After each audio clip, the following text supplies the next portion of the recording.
Welcome and good afternoon. My name is Commish Orr, and today we're going to take a look at the Hall of Fame selections that were just announced.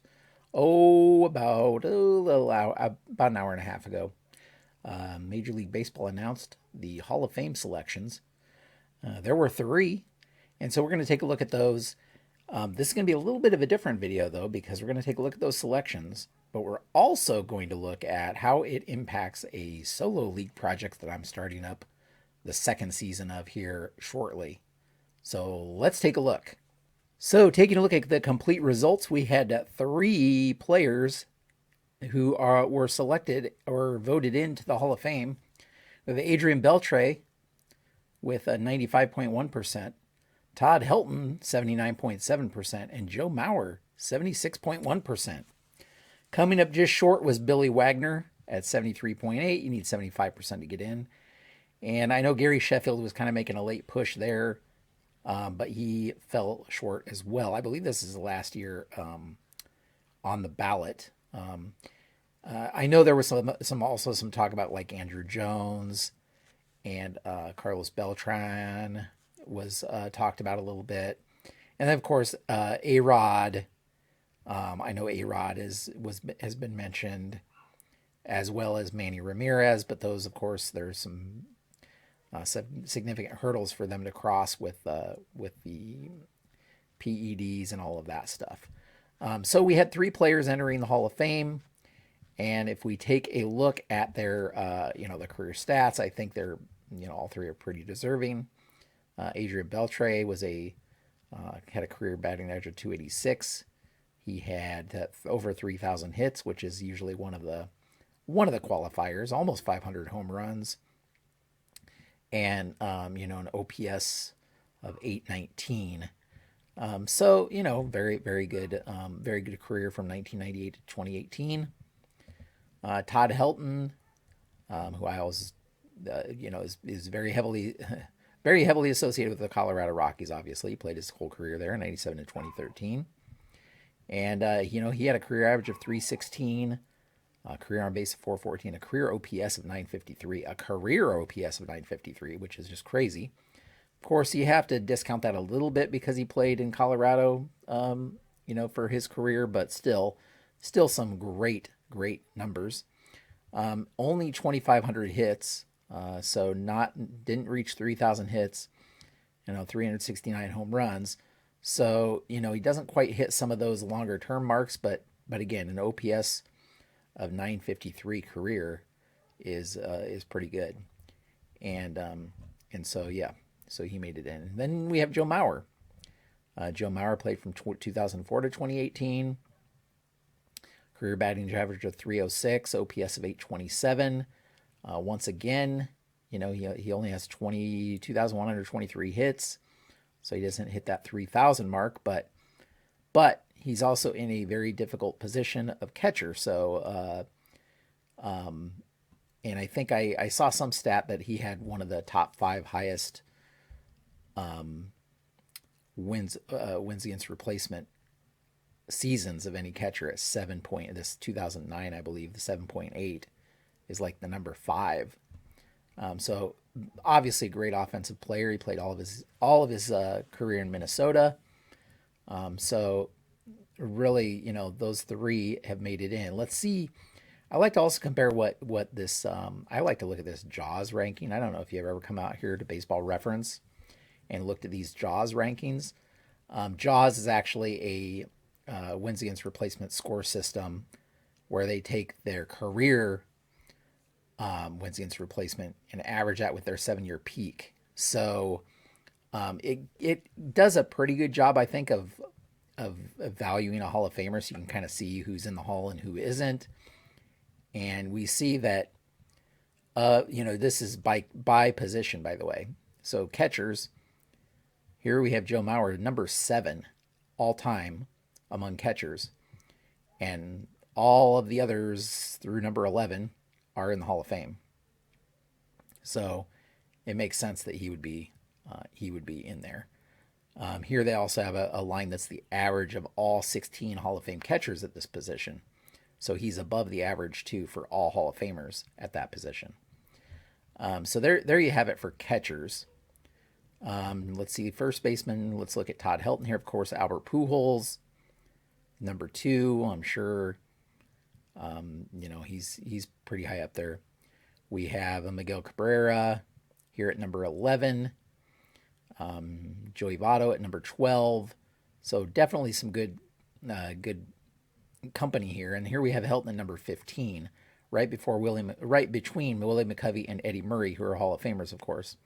There's 24 first baseman Hall of Famers, and Helton's above the average of those 24 Hall of Famers. So again, can clearly see why he was voted in.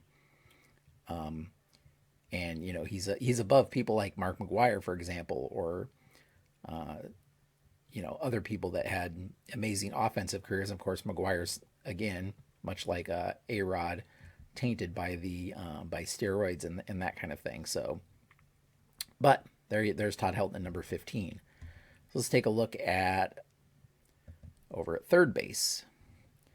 And there we have, of course, Hall of Famers. And then you have Adrian Beltre, number 4. Adrian Beltre, number 4. And again, every Hall of Famer, every other top 10, top 11 are Hall of Famers. And here's Beltre at number 4. He is well above the average of the 16 Hall of Famers at third base. So by this qualification, all 3 of them are, it's easy to see why all 3 of them were voted in. And I mean, you can go down and there are some Hall of Famers that are pretty far down this list. Of course, some of these are like old time guys. But anyway, so again, those were the 3 that were voted in. You had, let's just take a look at Sheffield. I think Sheffield's on the right fielder list. And see, here he is, number 24. So number 24, all of the top 13 not quite the top 13, because you have, Mookie Betts is in there at number 10. So he would be a qualifying candidate there based on this ranking, right? Shoeless Joe at number 14. So the average of all 28 Hall of Famers at right field are right here. And Sheffield is down here at number 24. Again, that's not to say anybody below this average is not a Hall of Famer, because obviously there are many Hall of Famers, because it's an average, there are many Hall of Famers down the list. And Sheffield is definitely above some of those players. So, I think he can make an argument for him. But there are others above him that are not in the Hall of Fame. And, Dwight Evans, Reggie Smith, that kind of thing, that you start maybe reevaluating that kind of thing. So, so there's kind of my little brief analysis of the Hall of Fame class. And let's see now how that is going to shake up things in my Payoff Pitch League. So I have a Payoff Pitch League. And it's unique in the sense that there are 8 teams, 4 American and 4 National League teams. And 3 of those 4 teams in each league are made up of Hall of Famers. And the 4th team is a team of non-Hall of Famers. So they're either, they haven't been retired long enough to qualify to be in the Hall of Fame. That could be one example. So you have like, I'm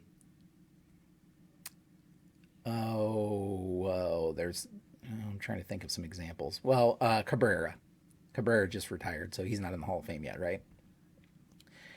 They could be people that players that will never get in the Hall of Fame because of for whatever reason. So like Sammy Sosa, Mark McGwire, Alex Rodriguez, people like that are just probably not going to get in unless there's a big change in the way PEDs and steroids and that kind of thing are viewed. So you have players like that. And then you have players that are just banned. So you have like Pete Rose, for example. Pete Rose is over here. And obviously not in the Hall of Fame. So this is this kind of the interesting thing of the league. Let me just realize I got to kind of shrink this down so you can see it a little bit better. Okay. So that's the interesting setup for the league is you have 3 American League, 3 National League team of Hall of Famers, and 1 team that is made up of non-Hall of Famers. So if you look at those lists, we have 3 players were just elected into the Hall of Fame. So that makes them eligible to be on one of the Hall of Fame teams. And 2 of those 3 players were already in the league. So we have Adrian Beltre, who was on, by the way, the Detroit Rockets, the American League non-Hall of Fame team, won the World Championship in season 1 of this league. They beat the St. Louis Wizards. And so they were the number 1 team in the league, and they won the championship in the last season. Now, though, they're going to lose Adrian Beltre because he is no longer eligible to be on this team because he's in the Hall of Fame. And so if we look here, he will probably replace George Kell. By the way, these teams, the Hall of Fame teams, are going to get redrafted. They may be able to protect some players. I haven't quite decided that yet, but they're going to be redrafted. So these teams aren't going to remain the way that you see them here. Other than the non-Hall of Fame teams, they don't get redrafted because there's only so many non-Hall of Fame players that are good enough to be on the team. But Adrian Beltre here is good enough that since he's now in the Hall of Fame, he will bump probably George Kell on the American League Hall of Fame, one of the American League Hall of Fame teams. Todd Helton. Here you have Todd Helton. He was on the non-Hall of Fame National League team, the Chicago Docks. And now that he's in the Hall of Fame, he will probably bump Bill Terry, maybe? Probably Bill Terry. So Todd Helton will be in the league replacing Bill Terry. Probably just got bumped out of the league. Mostly because these are wins against replacement numbers here. And Helton's way above Bill Terry here. So he'll probably bump him. Now you'll notice Joe Mauer, who would be a catcher in the American League, he was not on the non-Hall of Fame Detroit Rockets. They had Thurman Munson and Bill Freehan as their catchers. And now that Mauer's in the Hall of Fame, he could bump one of these Hall of Fame catchers. But if we look at the list, every team, by the way, also has a Negro Leaguer, which is why Biz Mackey is in here. So Biz Mackey has to be in the league because there are only so many Hall of Fame Negro Leaguers that can be on the Hall of Fame teams. But you have Carlton Fisk, he's not going to replace him. Mickey Cochran, Yogi Berra, Ivan Rodriguez, and Bill Dickey. So maybe Bill Dickey gets replaced by Joe Mauer. They're really close. I think Mauer's just slightly better than him offensively. So he probably will bump Bill Dickey out of the league. I'd have to see how well Bill Dickey did in season 1 in order to know that for sure. Because if he did exceptionally well, I would hate to bump him out of the league. But Joe Mauer could replace him. So Joe Mauer won't really have any impact on the non-Hall of Fame team here, but Adrian Beltre will because he was their starting third baseman. Much like Todd Helton was the starting first baseman for the Chicago Docks, and both of them are now going to be not on the team anymore. So, what are the other ways that players can get into this league? Well, if they announce their retirement, then they become eligible to be on the non-Hall of Fame teams. And we had a big a big announcement by Miguel Cabrera. So Cabrera retired, and he is now going to be eligible to be in this league. So he will very nicely probably replace Adrian Beltre on the Detroit Rockets, most likely. He'll just slide in there, and Cabrera will take over Adrian Beltre's spot on that team.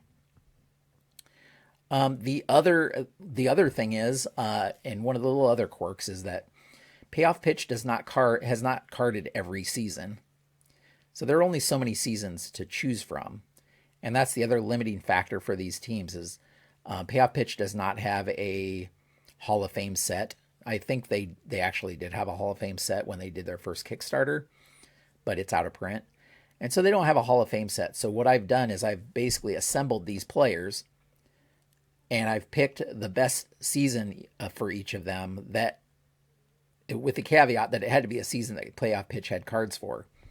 So some players don't stack up quite as well because Payoff Pitch doesn't have like their best season carded, and instead you're quote unquote forced to use one of their worst seasons. And so that's like Joe Mauer. In Joe Mauer's case, the only season that Payoff Pitch has that he can come in at is I think he had a wins against replacement of 5 or 4.4 that year, so not his highest, but he still had good stats that year. And if we come back here to Joe Mauer, I think it was 2012. It's his 2012 season where he hit 319 and had an 861 OPS. So that's still a pretty good season, even though it wasn't his best.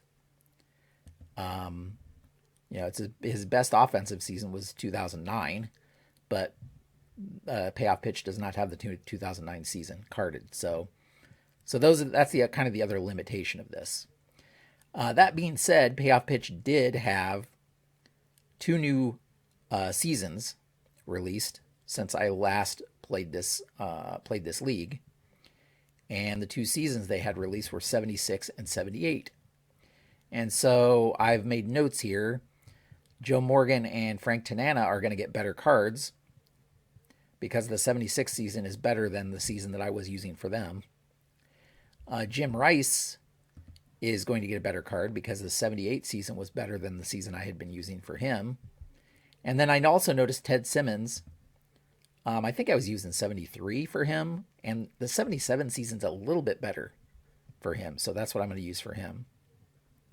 Meanwhile, Miguel Cabrera down here is going to be coming in with his 2012 season. Let's pull him up, and we can kind of see how well he did there. 2012, still very good, a 999 OPS. He hit 330, 44 homers. He led the league in homers. He was MVP that year.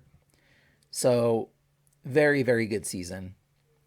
One of his better seasons anyway. So he's good. And he'll be using the 2012. Now, here's the seasons that there are cards for.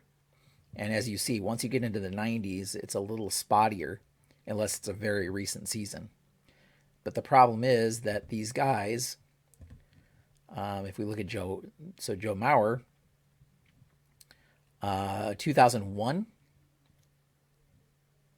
Yeah, 2001, and then there's not another carded season until 2012, and then there's 14, 15, 16. And none of those were very good seasons, 2001, he wasn't playing yet. 2012 is the best carded season he has. So that's the one I'm using. The other thing, since Helton's going to be moved up to one of the Hall of Fame teams, that's going to leave an opening on the non-Hall of Fame team for a first baseman. Keith Hernandez will likely become the starter because in 79 he was pretty great. But let's take a look at other first basemen that may join the league because of the opening that's going to be there. I have 2 players at each position. That's kind of how I have it set up. Now, Pujols is a third baseman. So we have Pujols down here at third base. Because in his 2001 season, he played a majority of games at third that year. A little more than he had games at first. So that's why he's a third baseman here in the league. So if we look down the list, though, at first baseman, a lot of these players are either American League, because it has to be a National League player. They're either American League or like Palmeiro, American League. He really didn't have a good enough season in the National League for him to qualify, so it would have to be an American League for him. So that's not going to work. There's Helton. And then we have players who are either National League or they're still playing. Here's Keith Hernandez, John Olerud, again, American League, Giambi, American League. But here we get to Will Clark. I believe the backup first baseman for the National League, Chicago Docks, will be Will Clark. And so Will Clark will enter the league. And it's going to be, if we go quickly, we can see, like, let's see what season it would be. We have 87, and then there's a gap until 91. But before 87 would be decent. So 91, 91's pretty good too. So probably that 91 season. 895 OPS. So that could be, because 87, otherwise it'd be 87 or prior. Actually, 87's a little better, isn't it? Get rid of that. So it may be 87 because he hit 308, had a 371 on base, 35 homers, so a little bit more power, 951 OPS. So it'd probably be that 87 season that Will Clark will come in with. So probably Will Clark here. Oops.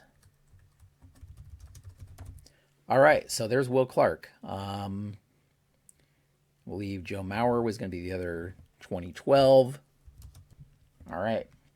And then, as I mentioned, the only other player that's really shaken things up is with Helton leaving. We needed a replacement there. And then Adrian Beltre, we already have his replacement because of Miguel Cabrera retiring. So that'll be who will replace Beltre there at third in the American League. Everybody else will likely remain the same because I basically chose the best so that I didn't have to make too many choices. I chose whoever had the best JAWS rating at the positions for the most part. And so that's who we have. But anyway, maybe a little bit of a ramble, but I thought since they just announced the Hall of Famers, that I would take a look not only at the Hall of Famers themselves, but how that's going to shake up things with this Payoff Pitch League. Now that we have the players decided, it should be just a matter of redrafting these Hall of Fame teams to shake up those rosters. And again, I probably will have, they'll probably be able to protect so many players before we randomly redraft for them. Especially the St. Louis Wizards, who were the top team in the National League. I don't want to penalize them too much for in any event. But that's kind of how we'll take things here. And that again is my second project that I have going on. The first one is the Season Ticket Baseball Best of the Decades, the 1930s, where I'm having the top 5 American and top 5 National League teams play in a double elimination series tournament to determine the best team of the 1930s. And I have videos that you can watch on that if you're interested. But that'll be those two projects are the ones that I'm going to have going for probably the next year plus. So if any of those seem interesting, let me know in the comments. Let me know what you think of the Payoff Pitch League. If you watched the first one and are interested to see how that goes in season 2. Or if you haven't watched the first one, you can check out those videos. I have a playlist just for those videos from season 1. And I'm really looking forward to starting both of those and getting back into it. As always, you can follow all of the action at baseballmaelstrom.com. If you head over there, you can see the stats for the leagues that I've had, a little write-up on each game, the schedules, and everything in between. So go check that out if you're interested. And that's where we will leave things. Thanks so much for watching. And until next time, have a great evening.